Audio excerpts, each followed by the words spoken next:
Hey guys, it's me again. Hope all is well. This is finally my next part of the series. It's part of part one, except more into my dad and what I went through with him. Now, you already know everything that I went through according to church, school, and then home. One part that I wanted to specify is when I was younger.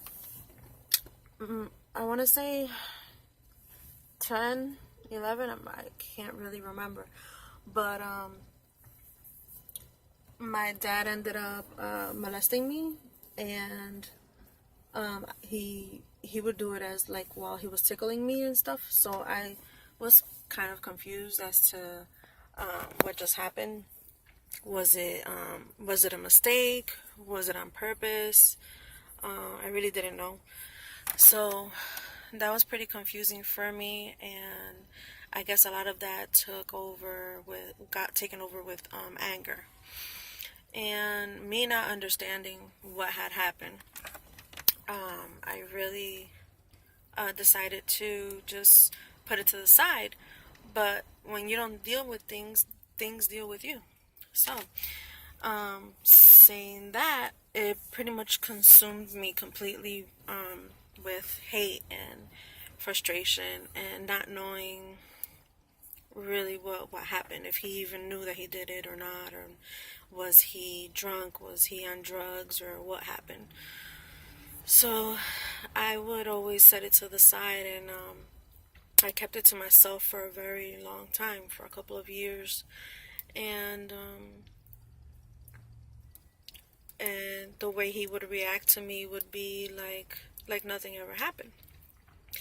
And I kind of distanced from my dad after that happened, in the home. Like, I wouldn't want to be around or whatever. And it was a very awkward relationship, father and daughter relationship, and we used to have a great relationship before, whereas we had fun going to the parks, amusement parks, going bowling, going out to eat, and stuff like that. So when that happened, everything kind of changed because of the way I felt towards him, about him, and my attitude and all that. So that was just part of my preteen, teenage years. And when they decided to move down to Florida, they ended up getting a divorce probably like a year after or something like that, or a couple of months after. And I was relieved. I was happy. And I was just like, he's out of my life. But at the same time, I still had this feeling of, I still want to be in his life. I don't want to completely be like disregarding him because he's still my dad. And I think that part of me was so much more like Christ, because I can't completely hate someone. I can't stay angry. There's always a part of me that wants to fix things, and I don't want anyone to be miserable, or myself included, of course. And I want everyone to get along and everything to go right and well. So for that to happen, I mean, you need to confront the situation, which I never did. I just let it be, to see if, I don't know what I was hoping for. I was hoping that he would just come and out and say it one day and be like, look, I'm sorry about what I did, instead of me having to bring it up and stuff like that. But yeah, so we had this awkward relationship. I always felt weird around him, but I still loved him as my father, and I just didn't know how to feel completely anyway.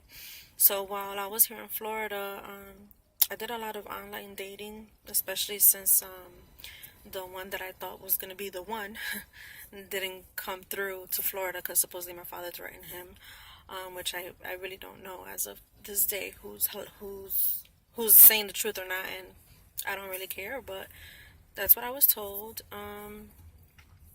And So yeah, so I don't know, I had this void that I wanted to fill. So I'm thinking this is why I wanted to go and find the man of my dreams, and I just wanted to